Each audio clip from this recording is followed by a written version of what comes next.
Jungle Book, became very wealthy from his writings.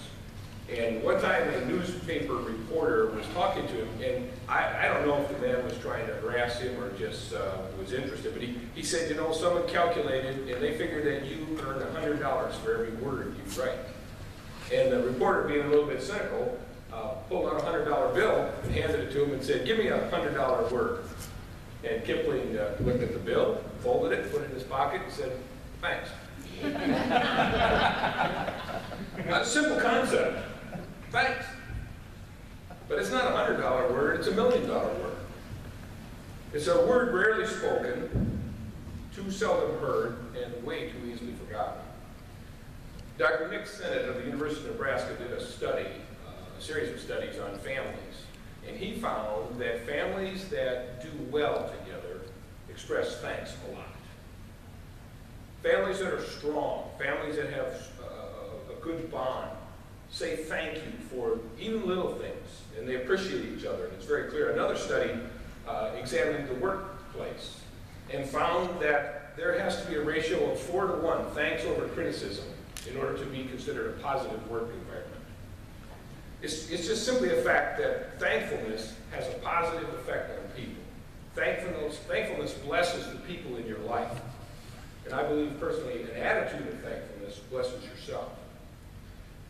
When I counsel people, whether individuals or couples, generally one of the things I try to do after I've listened to their problems for a while, I try to get them to tell me what good is going on in life. I ask couples to tell me the good things about their mates. You see, I think people so often focus on what they don't have and what's not right that they miss out on all that's good. Individuals see troubles and they miss all the blessings that God gives. Husbands and wives don't enjoy the love of a mate many times and the blessing of that because they're thinking about something negative about the mate. It's not that negatives aren't there, they are. But so are the positives, the blessings. But the negatives will outweigh them, given a chance. How many times have I listened to a wife tell me how terrible her husband is and the mean things he does? And that I know of other women who say, I would just love to have a husband. How many times have I listened to a husband tell me that, well, my wife just doesn't fulfill my fantasies anymore? And that I know other men who would just love to have a woman to share his home with. There's an old Christian hymn, count your blessings. And if I may paraphrase the thought of it, if life sucks, count your blessings. If you're overwhelmed with burdens, count your blessings. If you feel cheated because others have things that you don't have, count your blessings. The more you count your blessings, the more positive you're going to be. The more you're going to enjoy life. And more than just counting them, go ahead and name them. I often do this with people I'm counseling. Make me a list. Take a sheet of paper, one thing on every line. Write a list of all the things you're positive about. Because I teach people, you are what you think. See, if you think about stuff that makes you angry, you're going to be an angry person. If you think about the things that you love, you're going to be a happy person. If you think about that the glass is always half empty, you're going to be a negative person. If you're one who anticipates that something great is about to happen in my life, you're going to be an excited person. If you think about all that's wrong, you'll be a depressed person. If you're grateful for all the blessings that you have, simple as they might be, you'll be a happy person. And so if you struggle with negative feelings, try this. Instead of focusing on all those negatives, sit down with a piece of paper, start making a list of all the things that are right, all the things that are good, and be grateful. And turn to your God and say, thank you for these blessings. Music composer Franz Joseph Haydn of the 18th century was criticized because he wrote happy church music. His response, and this is wonderful, I cannot help that. I give forth what is in me. My heart is so full of joy that the notes fly off as if from a spindle, and I have a cheerful heart. Speaking of God, he says, he will pardon me if I serve him cheerfully. I like that guy. There are people who are so excited about all the blessings in life, they can't hardly contain themselves. The more people recognize their blessings, the more they love Jesus. And the more people love Jesus, the more they're thankful for what Jesus does in their lives. There's a legend from biblical times, or just right near the end of the New Testament time period, of a merchant who had traveled to Rome because he wanted to meet Paul. You all know who Paul is. He wrote most of our New Testament. And so he searched, and he met Timothy first, believed to be the same Timothy that we have in our 2 letters to Timothy in the Bible. And Timothy arranged for him to meet Paul. And they went to the house where Paul was under house arrest, but he was allowed to have visitors. And he came in, and here was this frail, very old man. But he had amazing serenity and magnetism. And they talked for hours, and when they were leaving, the merchant talking to Timothy said, "What is the secret of this man's power? I've never seen anything like it." And Timothy said, "Couldn't you tell? Paul is in love."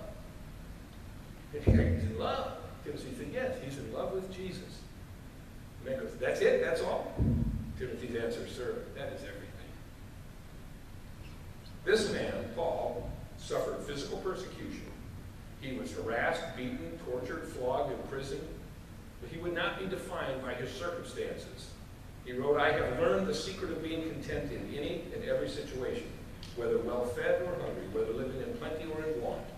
I can do everything through him who gives me strength." See, Paul didn't need anything special. All Paul needed was the natural blessings that God already gave him. He understood that having Christ in his life was more important than anything else. And he was so grateful that Jesus Christ was his Savior, that God provided that blessing to him. 22 times he writes about being thankful. 5 times he says very specifically, "Thanks be to God," even in the context of persecution. See, there's no mistaking with Paul. He was excited because he was thankful. And he was positive because he focused on all the blessings God gave him, not the negatives. And what keeps people from being thankful? I can think of 3 attitudes that many people have that cause them to not be thankful. One is pride. Some people think that, well, whatever I have, I deserve it. If nobody gave me anything. I worked hard for what I have. I studied hard in school. I sacrificed, and now it's paying off. That may be true. But with that attitude, see, there's no one to thank. There's no one to be grateful for. They don't recognize that God had a hand. If God didn't bless them with the abilities, they couldn't have done the things that they did. And so they don't thank God.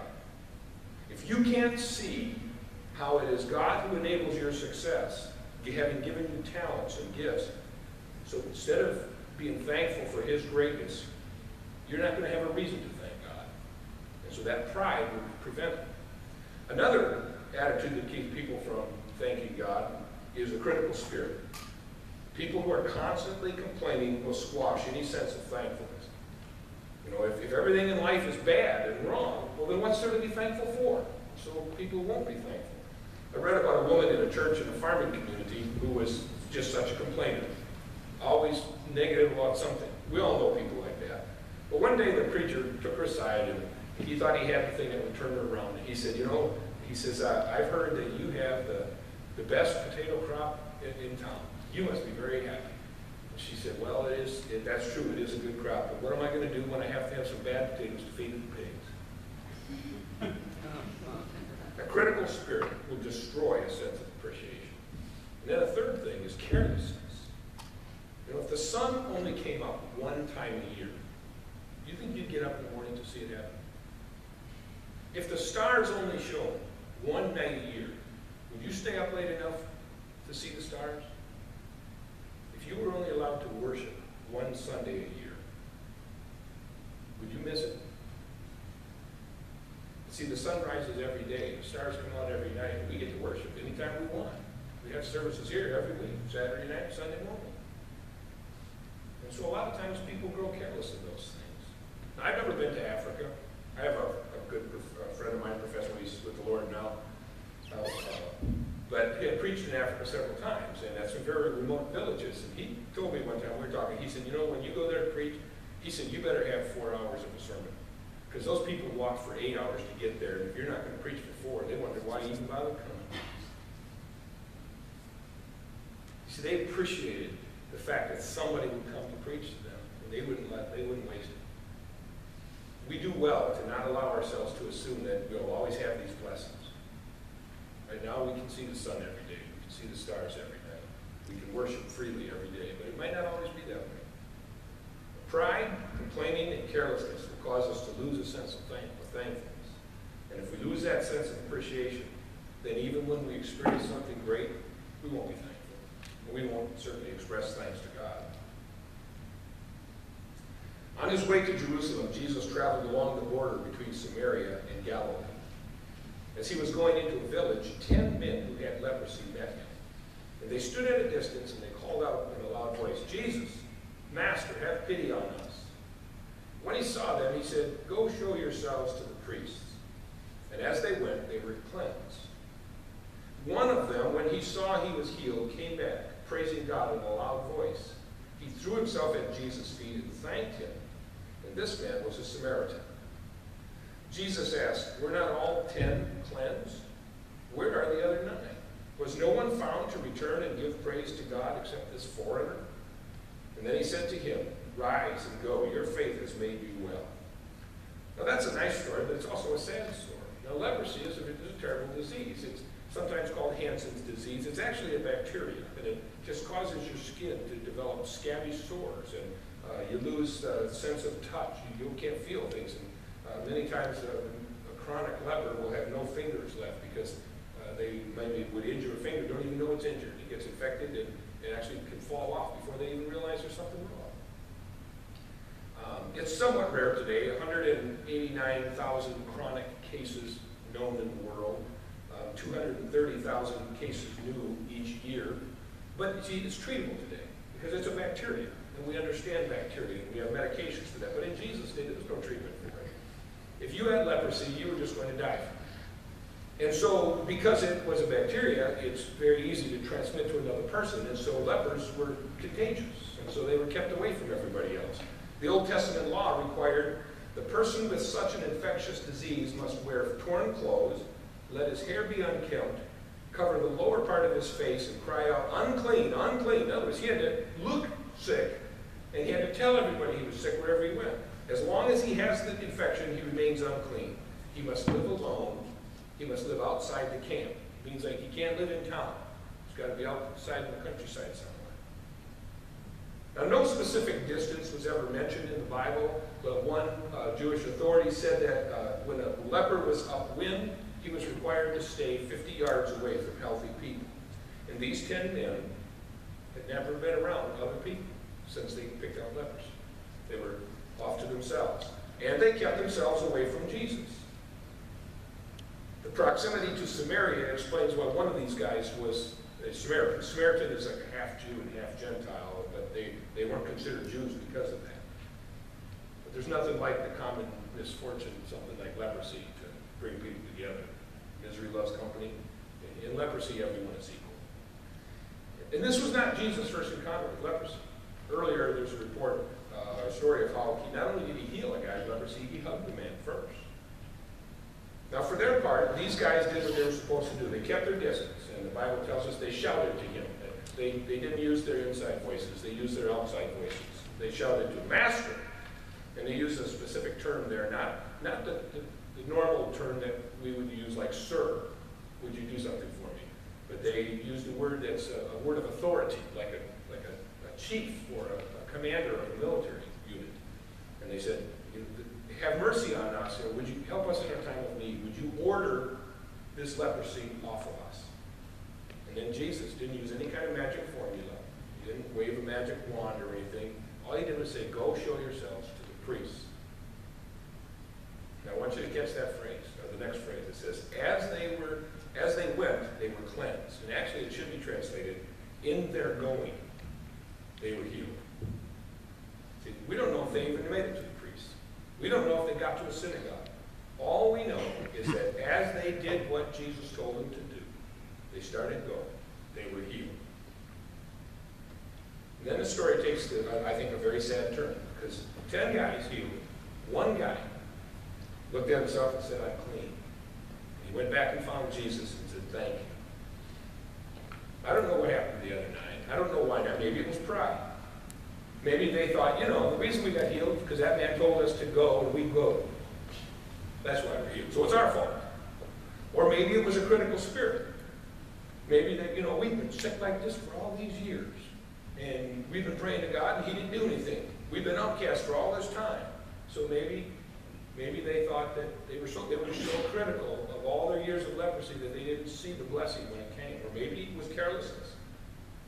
Maybe they didn't recognize that the master of the universe had mercy on them exactly as they asked for. We can only speculate about those things, but the fact remains, 10 men were healed. One man, not a Jew, recognized that this was a blessing. He was thankful. He came back and said, thank you. Maybe the other guys thought God owed it to him. It's about time you do this. We've been praying to you for all this time. And here's the thing. I think they hurt Jesus' feelings. See, he expressed deep disappointment in here. He said, where are the rest of the guys? Didn't I heal 10 men? Where are the other 9? And why is it the only guy who can come back and say thank you isn't even a Jew? May I encourage you this evening to examine your own attitude. Are you a thankful person for the blessings that you have, the wonderful things that God has already given you, for the fact that he has given you salvation? And for a moment, I'm going to assume that you are thankful for the blessings of your life. You are thankful for having Jesus in your life. Just like I imagine those other 9 men were thankful, but they just never expressed it. So the question for you is, do you express thanks, and how do you express thanks? Or do you leave Jesus wondering, where are you? Are you one of the 9? A sense of gratitude and expressing that thankfulness blesses the people in your life. It bless all the people that you know if you are a grateful, thankful person. It bless your family, it bless your church, it bless your co-workers. It'll even bless Jesus. But mostly it'll bless you if you are a grateful, thankful person. Because instead of living negatively, you will see the wonderful life that God has given you. And it'll be a positive thing. See, it's not a $100 word. It's a $1 million word. Thank you. One of the ways that we express thank you to Jesus is we worship. We gather like this. We sing songs. We give offerings. And we do communion. And we do this here each week at our church. And it's always been part of what this church is about. We believe it's a time when Christian people set aside anything else that's going on in their lives and focus on